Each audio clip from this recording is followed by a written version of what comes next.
I told you backstage my obsession with Deadpool.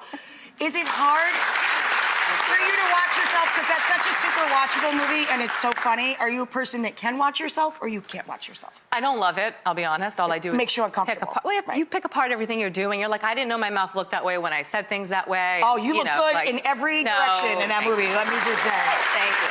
And it is so funny.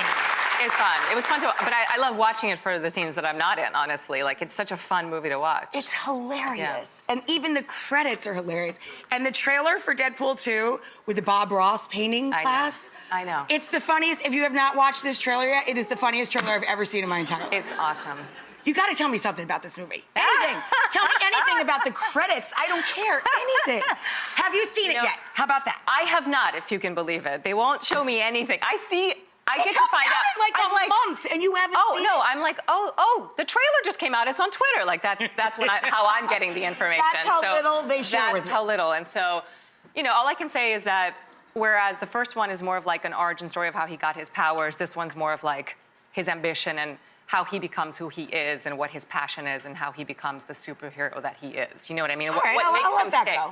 in a way. Let that go. And it's like, you further along the relationship between Wade and Vanessa.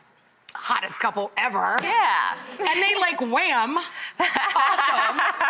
And I listened to Salt and Pepper for like hours after. It's so good. I know, right? So they were at our premiere. I hope they come back. I know Peppa, Sandy. That's what I get to call her. Hi, Sandy.